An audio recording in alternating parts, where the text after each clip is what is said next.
Hey guys, I'm Chris Weatherly and I'm taking a look at the Sony FS700.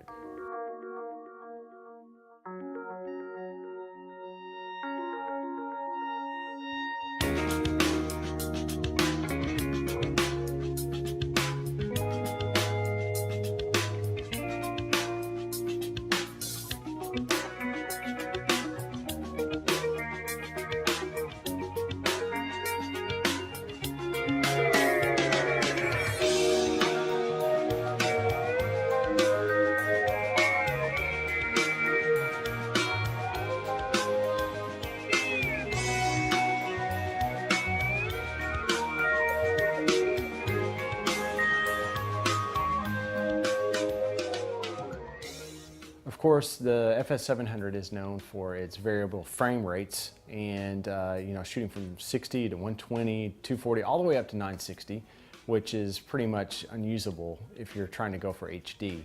So the 240, I have to admit, is very, very nice. I mean, it's just so beautiful what you can get out of that high frame rate.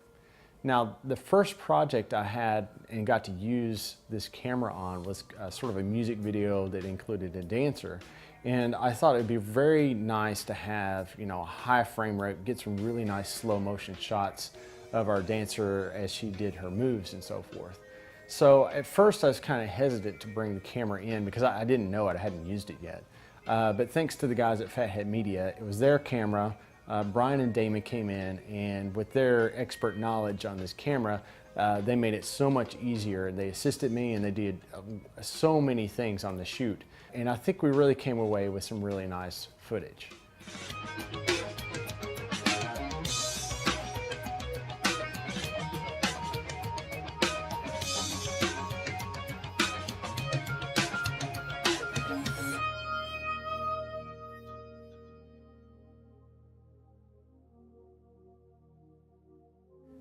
Now, one of the keys to getting nice footage out of this camera, and it's true of any other camera, is to light well. The environment we were in was very dark, it was high contrast, so there was no available light. So we configured a very large key source of light, and then in the background we kind of used a different color temperature flow lights to give us a backlight. And I think what we came away with looked really good. And in fact, what you'll see is completely ungraded footage.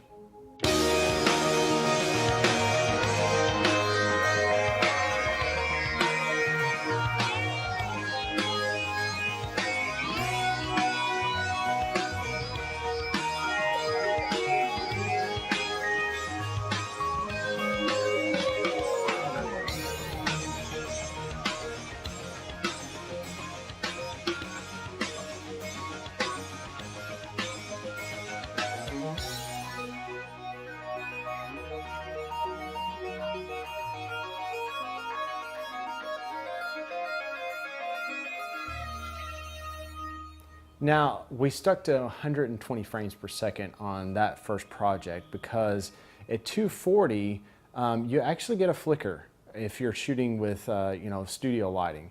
It's moving so fast that it captures a flicker, and so I didn't have time to really take that and buy a filter and post and remove that, so we avoided the whole 240 thing. Now, I did take the camera outside, and at 240 outside, there's no flicker. You got this constant, you have the sun, a constant source of light, and it's really fun to shoot in 240. I mean, I would encourage you to use it for storytelling. I mean, as much as you can, use, the tool that you have to help push along your story, especially in narrative or even documentary. But man, I can't judge anyone who wants to go out and just shoot pretty images of stuff in super slow-mo, because it's just cool. And if it's new to you, it's very, very exciting. So if you get a hold of this camera, go out, experiment, have fun with it, and then learn how to incorporate it into your storytelling as well.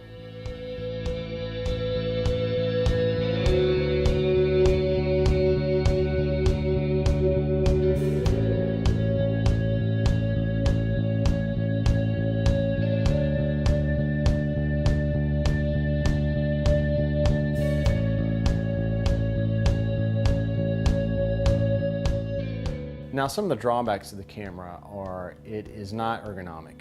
It's pretty boxy, it's small, it's got a little bit of weight to it. But I think that we've all come to accept this with the digital SLR movement. We're all used to buying rigs so we can get stuff on our shoulders and make them more ergonomic and easier to sport. So I think we're okay with this, especially because of the specs that you get out of cameras like the FS700. I mean, the variable frame rates that you get kind of make up for that fact. And if you're like me, you already own support gear anyway. You just got to make a few modifications to it, and hey, there you go, you got another shoulder rig. After spending a little bit of time with the camera, there's a few things I really like about it. Of course, the high speed is a really nice thing. Some of the buttons on the side are very nice as well, because you can program those to be quick keys, which they already are pre-programmed, but you can reprogram to other things.